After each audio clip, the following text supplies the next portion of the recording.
जब रावण ही ब्रह्म वर दीना, जब रावण ही ब्रह्म वर दीना, चलत बिरंची कहा मोहि चीना, चलत बिरंची कहा मोहि चीना, बिकल होंसी ते कपि के मारे, बिकल होंसी कपि के मारे। हाँ तब जाने सुनिश्चर संहारे, तब जाने सुनिश्चर संहारे। हाँ जी तब जाने सुनिश्चर संहारे, तब जाने निश्चर संहारे। अपने भाग्य की सराहना करने लगी है हनुमान जी, आज मेरा कैसा अहोभाग्य है कि अपने नेत्रों से आज प्रभु भक्त का मैं दर्शन कर रही हूँ। जिस समय ब्रह्मा जी रावण को वरदान देकर जा रहे थे तो मैं रास्ते में खड़ी थी। जाते जाते विधाता मेरे कान में कहकर गए थे, ओ लंकिनी, जिस दिन तू किसी बानर के मुक्के से मूर्छित हो जाए, समझना बहुत जल्दी 1 मास के अंदर राक्षस कुल का अंत आ जाएगा। आज मेरा कैसा अहोभाग्य। और सत्संग की महिमा गाने लगी। तात स्वर्ग अपवर्ग सुख धरिए तुला एक अंग, तूलन ताहि सकल मिल जो सुख लव सत्संग। हनुमान जी, त्रिलोक के सारे सुख एक ओर रख दिए जाएं और उनके सामने तराजू में केवल पल मात्र का सत्संग रख दिया जाए तो पल मात्र का सत्संग त्रिलोक के सारे सुखों से भारी होता। बड़े भाग्य से सत्संग, तात मिले, पुनिमात मिले, सुत भ्रात मिले, जुबती सुखदाई, राज मिले, गजबाज मिले, सब साज मिले, मन वांछित पाई, लोक मिले, परलोक मिले, विधि लोक मिले, बैकुंठ जाई, अरे सुंदर और मिले सब ही, पर संत समागम दुर्लभ भाई। सत्संग बड़े भाग्यशाली को मिलता है। भगवान स्वयं बोले, बड़े भाग पाईब सत्संगा, बड़े भाग पाईब सत्संगा, बड़े भाग पाईब सत्संगा,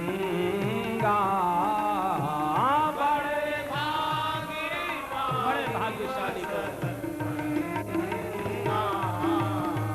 बिनहि प्रयास होई भव भंगा, बिनहि प्रयास होई भव भंगा, बिनहि प्रयास होई भव भंगा, बिनहि प्रयास होई भव। और कितना निमिष दंड भरी एक उबारा, निमिष दंड केवल पलक झपकने का, सत्संगति दुर्लभ संसारा, सत्संग साधु संग सर्वशास्त्र का ये चैतन्य महाप्रभु। सत्संगति दुर्लभ संसारा, सत्संग। और मिलता किसको है?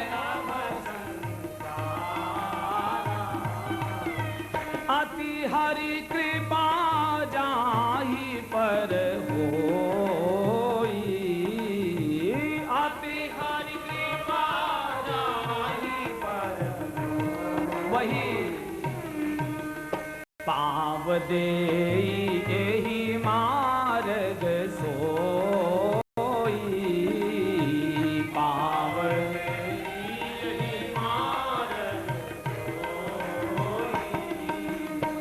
पाव दे एहि मार्ग सोई।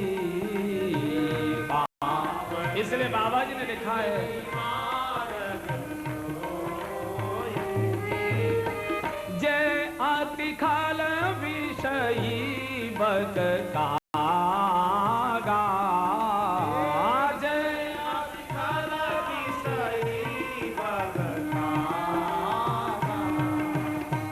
एहि सर निकट न जाई अभागा, एहि सर निकट न जाई अभागा, एहि सर निकट न जाई अभागा, एहि सर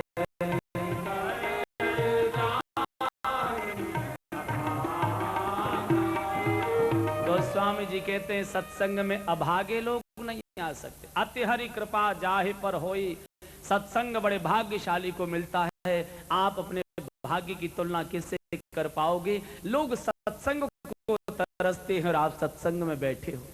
देवता तरसते हैं कैसे राम कथा सुनने को मिले। देवताओं को कथा सुननी होती है तो देवलोक छोड़कर आना पड़ता है, और आपको कथा सुननी होती है तो घर भी छोड़ना नहीं पड़ता, वृंदावन ही घर में चला आता है आपको सुनाने के लिए। कितना भाग्य है हमारा, कितना भाग्य, बड़े भाग्य।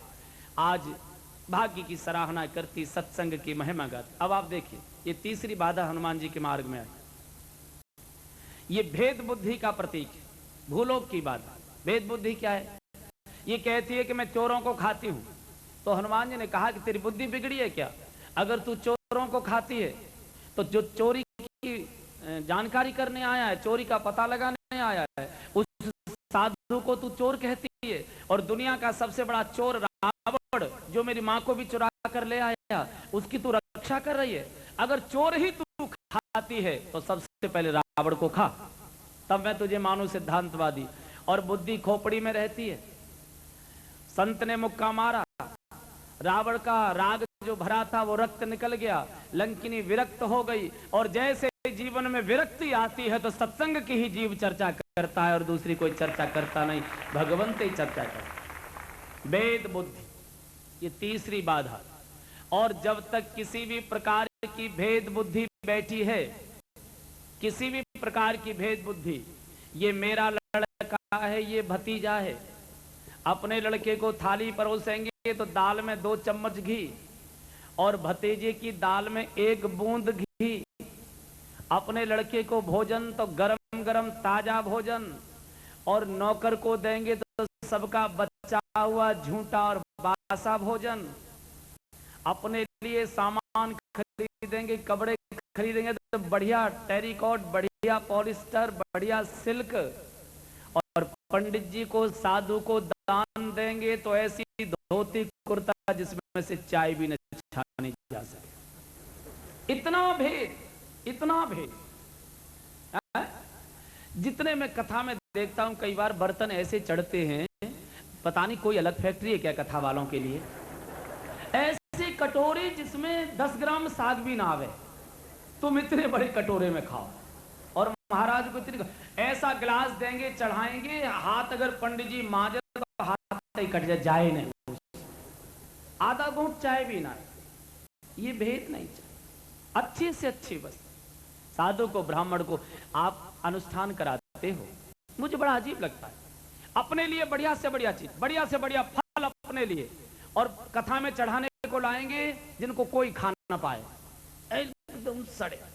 अभी मैं कुछ दिन पहले वृंदावन में था, तो हमारे पड़ोस में श्रीमद् भागवत कथा हो रही थी, तो मैं था, तो मैं भी सुनने चला गया।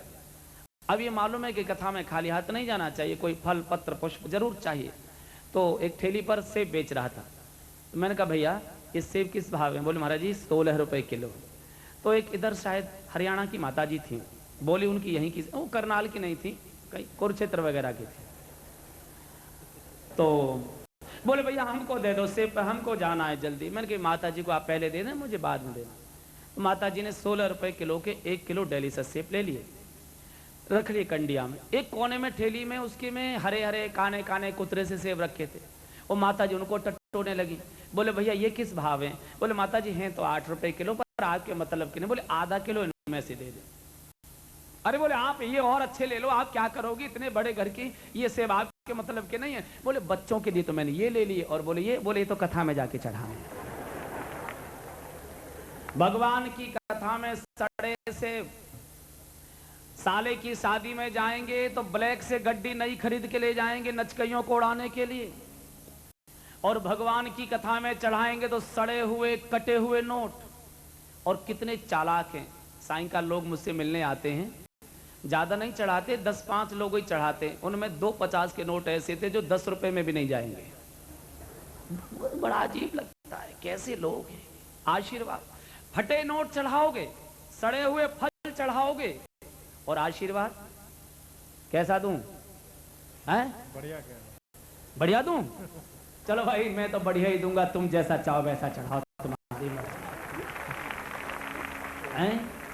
जब तुम अपना स्वभाव नहीं बदल सकते तो मैं अपना स्वभाव काहे को बदल दूं? तुम सड़ा चढ़ाओ, मैं अच्छा ही आशीर्वाद दूंगा। भगवान तुम्हारा भला करे, भगवान तुम्हारा भला। लेकिन हमेशा ये जो आप साधु ब्राह्मण को चढ़ाते हो ना, उसके अनुष्ठान से कभी कल्याण नहीं होगा। ध्यान से सुन लो, अनुष्ठान तो तुम भी कर सकते हो, अनुष्ठान पुस्तकों में लिखे। वो जो आपको अनुष्ठान फलित होता है वो साधु ब्राह्मण के हृदय की खुशी के आशीर्वाद से फलित होता है। अगर तुम उसे ऐसे वस्त्र दोगे, ऐसे कपड़े दोगे, जब भी पहने आपका नाम ले, सिहा सिहा के पहने, तब जब पहनेगा तब भगवान से प्रार्थना करेगा, भगवान को दया करना, उनके ऊपर कृपा बनाए रखना, बहुत भले सज्जन हैं।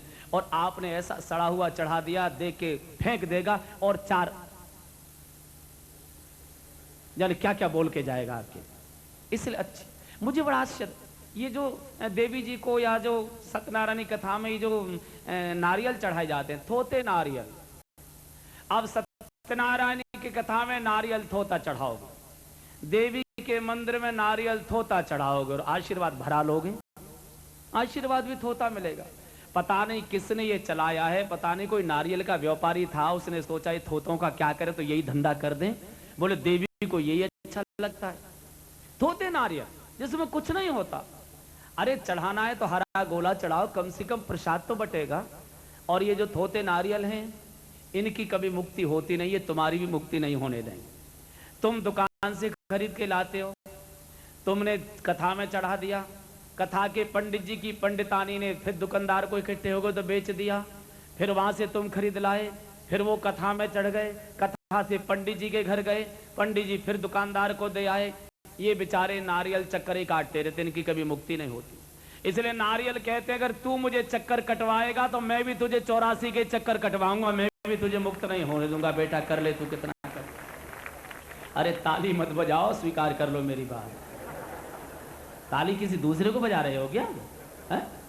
हमेशा भगवान को अच्छी चीज, वस्तु अच्छी, भेद नहीं चाहिए, बिल्कुल अभेदता चाहिए। मैं नहीं कहता कि आप नौकर को गर्म भोजन दो, लेकिन कम से कम भाव में भगवान से तो रोकर कह सकते हो, भगवान चाहता और चाहती तो ये हूं कि जिन हाथों से बेटे को थाली लगाती हूं उसी हाथों से मैं नौकर को भी थाली लगाऊं। लेकिन क्या बताऊं, मेरी बुद्धि में विकार हैं, मेरी बुद्धि को इतना निर्मल कर दे कि बेटे और नौकर में मुझे कोई अंतर ही न दिखाई दे, ऐसी मेरे ऊपर कृपा कर। इतना भाव चाहिए, क्योंकि एक पिता के विपुल कुमारा। अरे सारी सृष्टि तो एक ही परमात्मा की बनाई हुई है, और परमात्मा की सृष्टि में भेद करोगे तो अच्छा नहीं माना जाता। भेद लोग कैसे करें? एक सज्जन, उनका छोटा भाई शहर में नौकरी करता था, तो गांव में पढ़ाई की व्यवस्था नहीं थी, तो अपने लड़के को चाचा के यहाँ छोड़ गए।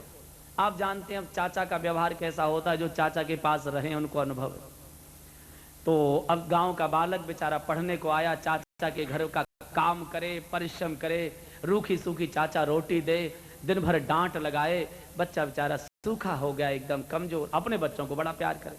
तो एक दिन ये बालक अपने चाचा के पास बैठा कमरे में कुछ कर रहा था। इतने में एक सूखा सूखा ठिठुरा सा कुत्ता आ गया कमरे में। तो चाचा ने कहा ये लड़के, इसको डंडा मार के बाहर निकाल। एक बार कहा, बच्चा कुछ हिला डोला नहीं। दूसरी बार चाचा ने कहा, अरे मारा नहीं तूने? मैंने कहा इस कुत्ते को डंडा मार के निकाल। कहां से सूखा सा कुत्ता आ गया? फिर वो बच्चा काम करता रहा, उसने फिर कुछ बोला नहीं। तीसरी बार डांट कर कहा, तूने सुना नहीं, इसको डंडा क्यों नहीं मारता? तो वो जो भतीजा था वो रो पड़ा, बोले चाचा जी मैं नहीं मारूंगा इस कुत्ते को, मैं नहीं मार पाऊंगा। बोले क्यों, क्या बात है? तो उस लड़के ने कहा, मुझे ऐसा लगता है ये भी अपने चाचा जी के घर रहता है, मैं नहीं मार रहा हूं। छोटा बालक समझता है कि चाचा का व्यवहार क्या होता है। बालक मुख से नहीं बोलता, बालक की आंखें बहुत तीक्ष्ण हुआ करती। आंखों से आपके चेहरे को पढ़ लेगा कि आपके मन में क्या है। बालक बहुत समझदार होता है।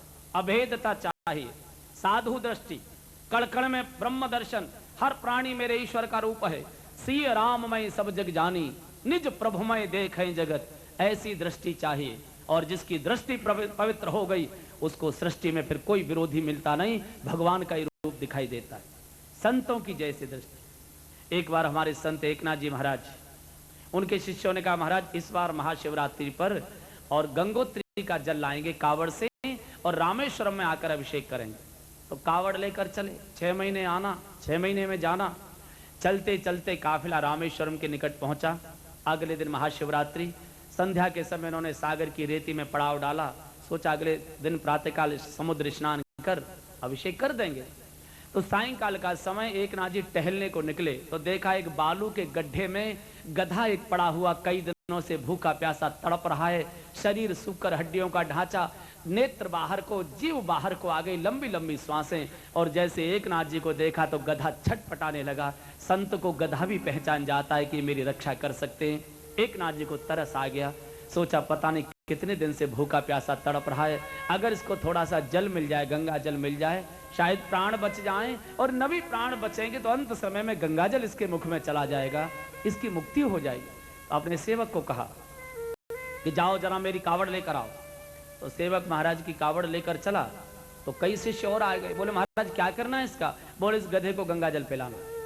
सेवकों ने कहा महाराज कमाल है, 6 महीने होते ढोते ढोते कावड़ को हो गए, कंधे पर गांठ पड़ गई, कल महाशिवरात्रि है, शंकर जी को जल चढ़ाना है और आप इसको गधे को पिलाने के लिए? बोले हाँ इसको पिला दो, बस मैं इसकी दशा को देख नहीं पा रहा, मुझे तरस आ रहा है, इसको पिलाओ। सेवकों ने बहुत मना किया, एकनाथ जी ने आग्रह किया पिलाओ। और जब एकनाथ जी ने गंगा जल पिलाना प्रारंभ किया तो कथा में ऐसा आता है कि जैसे एकनाथ जी ने गधे को गंगा जल पिलाया, गधे में से भगवान शंकर प्रकट हो गए। बोले एकनाथ जी आपको रामेश्वरम आने की आवश्यकता नहीं, रामेश्वरम आपकी पूजा लेने स्वयं आए। कण-कण में जिनको ब्रह्म दर्शन होता है, अभेद बुद्धि, जब तक भेद है किसी प्रकार का तब तक भगवत कृपा हो नहीं सकती। और जिनको जीवित मनुष्य में भगवान का दर्शन नहीं होता वो पत्थर में तो कभी भी नहीं करते। अभेदता चाहिए, अभेद। और जैसे ही अभेदता हुई उसी समय लंकिनी आशीर्वाद देने लगी, नीचे आशीर्वाद देने लगे, हनुमान जी जाइए मेरा आशीर्वाद है, आपको भक्ति देवी की कृपा मिलेगी। और हनुमान जी प्रवेश करते हैं आशीर्वाद लेकर। श्री हनुमान जी लंका में आए और रावण ने जितने मकान बनाए थे सब बाहर से देखने में मंदिर जैसे दिखाई देते थे। हनुमान जी ने सोचा मेरी माँ तो शांति की प्रतीक है, मेरी माँ तो शुद्धि की प्रतीक है, मेरी माँ तो भक्ति की प्रतीक है, और भक्ति शांति शुद्धि तो किसी न किसी मंदिर में ही मिला करती है। हनुमान जी मंदिरों में शोध करने लगे, लेकिन जैसे एक से दूसरे मंदिर में प्रवेश किया, मंदिर क्या था, वहां तो भोगों का तांडव हो रहा था, वासना की दुर्गंध उड़ रही थी, इतने भयानक दृश्य दिखाई दिए। हनुमान जी जैसे महापुरुष ने कभी कल्पना भी नहीं की थी, आंख बंद करके लौट आए। बोले ऐसे पाप के भोग के वातावरण में मेरी मां नहीं रह सकती। मंदिर महन दीख में देही, मंदिर तो थे लेकिन भक्ति नहीं थी, वहां भोगों का नृत्य हो रहा था। रावण के मंदिर के बाहर आए, एक छोटा सा मकान दिखाई दिया, भवन एक पुन दीख सुहावा, हरि मंदिर तह भिन्न बनावा। लक्ष्मी नारायण का मंदिर, द्वार पर आकर देखा तो भगवान के धनुष बाण के चिन्ह, तुलसी महारानी का गरबा। हनुमान जी सोचने लगे इतना पाप इस लंका में मैं कहां कर खड़ा हो गया, ये कौन भक्त का निवास है। हनुमान जी विभीषण के द्वार के बाहर खड़े और चिंता कर रहे हैं। लंका निश्चर निकर निवासा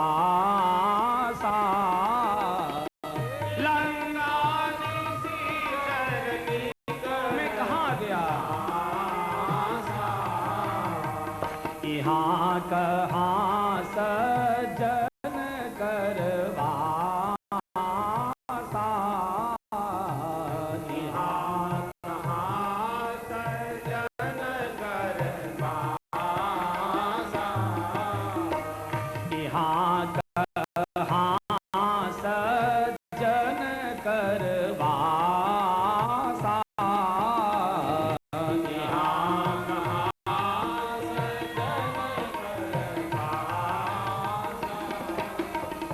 मन महतर करे कपिलागा, मन महतर करे कपिलागा, तेहि समय विभीषण जागा, तेहि समय विभीषण जागा, हे राम राम तेहि सुमिरन कीना, राम राम तेहि सुमिरन कीना, हृदय हर्षि कपि सज्जन कीना, हृदय हर्षि कपि सज्जन कीना, हृदय हर्षि कपि सज्जन कीना, हृदय हर्षि कपि सज्जन कीना। श्री हनुमान जी विभीषण के द्वार के बाहर खड़े सोच रहे हैं, एक और लंका में इतना पापाचार और ये भक्त का द्वार में कहां आकर खड़ा हो गया। मनमह तर्क करे कपिलागा, उसी समय घटना घटित होती है, ते ही समय विभीषण जागा, उसी समय विभीषण जाग गया। जब तक हनुमान जी द्वार पर नहीं आए थे तब तक विभीषण सो रहा था।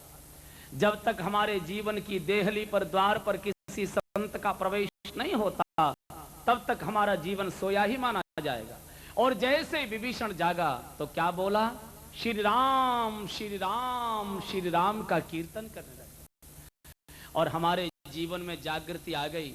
इसका क्या संकेत है, जब भगवत नाम लेने में रस आने लगे, स्वयं भगवान का सुमिरन होने लगे, तब समझना चाहिए कि जीवन में जागरण आया। और कलयुग में मैंने बार बार निवेदन किया है, कोई और कठोर साधन मत अपनाओ, केवल उठते बैठते सोते जागते कैसे ही हरि नाम, कैसे ही प्रभु नाम, कैसे ही राम नाम, हरे नाम हरे नामैव केवलम। नानक भगवान भी बोले हैं, नानक दुखिया सब संसारा, सुखी वही जो नाम अधा। भगवत नाम और कैसे भी लो, बाबा जी ने यहां तक कह दिया है, बिजली के तार को जानबूझकर छुओगे तो भी झटका मारेगी और अनजाने में छू लोगे तो भी झटका मारेगी। ऐसे ही भगवत नाम मन से लोगे तो भी कृपा होगी और बेमन से लोगे तो भी कृपा होगी। कैसे भी प्रभु नाम और भगवत नाम की कितनी महिमा है। हमको एक सज्जन ने बहुत सुंदर दृष्टांत सुनाया। बोले गांव के सज्जन, उनका बालक दिल्ली में नौकरी करता था, तो सोचा होली पर बालक आएगा नहीं, चलो वहीं हो आए। और घर में घी भी हो रहा है, असली घी दिल्ली में मिलता नहीं, तो कुछ घी भी दे आएंगे और बच्चे की राजी खुशी भी ले आएंगे। नीचे बात करो भाई, तो वहाँ चले जाएंगे। तो ये सज्जन 4 किलो का घी का डिब्बा लेकर और दिल्ली पहुंचे। बस अड्डे उतरे जाकर। आप जानते हैं दिल्ली में बसों की बड़ी समस्या, कौन नंबर की बस कहाँ जा रही है किसी को पता नहीं रहता। तो ये गांव का व्यक्ति बेचारा बस अड्डे के बाहर आया, तो वहां रास्ते में काला कोट पहने वकील साहब खड़े थे, कोर्ट जाने की तैयारी में, रिक्शे की प्रतीक्षा में। ये तो इस गांव के व्यक्ति ने कहा, बाबूजी मेरा ये बालक इस मोहल्ले में रहता है, वहां कौन से नंबर की बस जाती है? अरे बोले बाबा आगे पता लग जाएगा, आगे चले जाओ, आगे से पता लगा। इन्होंने पिंड छुड़ाने के लिए कह दिया आगे चले जाओ। गांव का आदमी आगे चला गया। आगे एक चौराहे पर देखा पार्क था, वहां पड़ोस में, वहां श्री राम कथा हो रही थी। गांव का व्यक्ति राम कथा में चला गया, कथा सुनी। बाद में किसी श्रोता से नंबर पूछा, अपने बच्चे के घर चला गया। बात आई गई हो गई। लेकिन संयोग से कुछ समय के बाद इन वकील साहब की अचानक मौत हो गई। अब यमदूत इनका सूक्ष्म शरीर निकाल कर यमलोक ले गए। तो मैंने उस दिन भी बताया था कि सबसे पहले जीवात्मा को चित्रगुप्त के यहाँ उपस्थित किया जाता है, वही लेखा जोखा रहता है कर्मों का, वही वहीं से निर्णय होता है स्वर्ग जाना कि नरक जाना। तो वकील साहब के उन्होंने ऑफिस में बिठा दिया। चित्रगुप्त तो समय थे नहीं, बुला के लाए। चित्रगुप्त ने रजिस्टर निकलवाया, नाम पूछा वकील साहब का, तो अपने क्लर्क को कहा देखो भाई वकील साहब का ये नाम है और इनका खाता देखो, स्वर्ग के जाने योग्य हैं कि नरक के पुण्य और पाप के खाते का जरा देखो तो सही कौन जाता है। तो क्लर्क ने देखा रजिस्टर, कहा सर कोई पाप पुण्य का खाता बिल्कुल खाली पड़ा है, सब पाप की एंट्री भरी पड़ी है, पुण्य का खाता सब खाली। तो चित्रगुप्त का न्याय नहीं, ऐसा नहीं हो सकता। देखो ठीक से ये वकील साहब हैं, स्वयं कानून के मालिक हैं, कानून के ज्ञाता हैं, कानून के पालन कराने वाले, ये संविधान उल्लंघन कैसे करे होंगे, किसी और का नाम पड़ा होगा, ठीक से देखो। बोले नहीं सर मैंने कई बार देख लिया, सारा पाप ही पाप भरा हुआ है, पुण्य कहीं दिखाई नहीं दे। दूसरे क्लर्क का जरा तुम देखो, इसने मोटे लेंस का चश्मा लगाया हुआ था। इस बूढ़े ने देखा, बोले हाँ महाराज, एक छोटा सा पुण्य के खाते में एक एंट्री चढ़ी हुई है। क्या है? बोले इन्होंने गांव के आदमी को राम कथा का रास्ता बताया था। बताया नहीं था, वो तो इनके पिंड में पड़ गया, ये तो पिंड छुड़ाना चाहते, बाकी बोले बाकी सब पाप ही पाप है। तो यमराज ने कहा भाई पुण्य जब इतना क्षीण है इनका और पाप ही पाप है, इनको नरक में रहना पड़ेगा। ऐसा करो ये पुण्य का फल इनको पहले दे दो, बाद में इनको नरक में डाल देना। और इस पुण्य का फल ये है, इनको स्वर्ग के दरवाजे का बाहर से दर्शन करा लाओ और बाद में जाकर इनको नरक में डाले। यमदूत ले गए वकील साहब को। जैसे वकील साहब स्वर्ग के दरवाजे पर पहुंचे तो कांचन का द्वार, मणियां जड़ी हुई, और इन्होंने देखा कि थोड़े से यमदूत अभी अस्त व्यस्त पीछे हैं, थोड़े दूर हैं। और जैसे भीतर झांक के देखा तो क्या सुंदर लताएं, फलों से लदे हुए वृक्ष, अप्सराएं नृत्य कर रही हैं, संगीत बज रहे हैं, ठाके लग रहे हैं, जय जयकार हो रही है। तो देखकर दृश्य भीतर भागने लगे वकील साहब। और जैसे स्वर्ग में दौड़े तो यमदूतों ने पकड़ लिया पीछे से कोट। अब आगे को वकील साहब खींचे, पीछे को ये खींचे, झगड़ा हुआ, झंझट हुआ, भीड़ लग गई द्वार पर। अब बैकुंठ के द्वार पर झगड़ा, बड़ा आश्चर्य हो रहा है सबको, कौन आ गया। संयोग से उस दिन भगवान श्री राम आए हुए थे स्वर्ग के लोगों से मिलने। तो किसी ने जाकर भगवान को कहा भगवान भगवान कोई द्वार पर काले कोट वाले सज्जन के साथ बड़ा झगड़ा हो रहा है, बड़ी कलह, बड़ी भीड़ लगी है। भगवान आए, भगवान ने यमदूतों को कहा क्या बात है, वकील साहब को क्यों तुम परेशान कर रहे हो। यमदूतों ने कहा सर हम नहीं परेशान कर रहे, वकील साहब हमको तंग कर रहे हैं, हमारे लिए तो आदेश था साहब का कि इनको केवल स्वर्ग के दरवाजे का दर्शन बाहर से करा दो और फिर इनको नरक में डाले आओ, इनके पुण्य केवल इतने ही थे। अब ये जबरदस्ती स्वर्ग में कोशिश कर रहे हैं, मना करते हैं तो झगड़ा कर रहे हैं हमसे। तो भगवान ने कहा भाई वकील साहब आप तो स्वयं पढ़े लिखे हो, कोई अनपढ़ व्यक्ति करता तो समझ में आता, आप तो कानून के ज्ञाता मालिक, आप ही जब कानून तोड़ोगे तो पालन कौन करेगा। जब आपके लिए सूचना है कि स्वर्ग का दरवाजा बाहर से देखो, नरक में चले जाओ, तो क्यों झगड़ा कर रहे हो। अब भगवान के सामने वकील साहब क्या बोलते, मौन हो गए। बोले भगवान ठीक है मैं नरक में तो चला जाऊंगा, लेकिन एक छोटी सी प्रार्थना आप भी मेरी स्वीकार कर लो। भगवान ने कहा क्या है प्रार्थना। बोले मुझे 1 महीने का आप जीवन दान मोहलत में दे दो। भगवान ने कहा क्या करोगे तुम जीवन दान लेके। वकील साहब ने कहा नीचे जाके मैं तुम्हारी पोल खोलूंगा। पोल खोलेगा, क्या पोल खोलेगा। बोले मैं गांव गांव जाकर मीटिंगें करूंगा, जन जागरण करूंगा और लोगों को असलियत बताऊंगा कि जो कथाओं में तुमको ये बताया जाता था कि एक बार भी गलती से राम नाम ले लो तो वो भी मुक्त हो जाता है, वो भी स्वर्ग का अधिकारी हो जाता है, ये सब गलत है। मैं तुम्हारी पोल खोलूंगा कि मैं तो राम का दर्शन करने के बाद भी नरक में भेज दिया गया, तुमको जाकर करूं। भगवान तो एकदम खबर आ गए, बाप रे वकील जो ठहरा। गांव गांव जाकर इसने मीटिंगें कर दी, लोगों को जागृत कर दिया, तो मेरी तो कथाएं बंद करा देगा। भगवान ने कहा वकील साहब चिंता मत करो, आ जाओ स्वर्ग में, फिक्र मत करो। स्वर्ग में भेज दिया।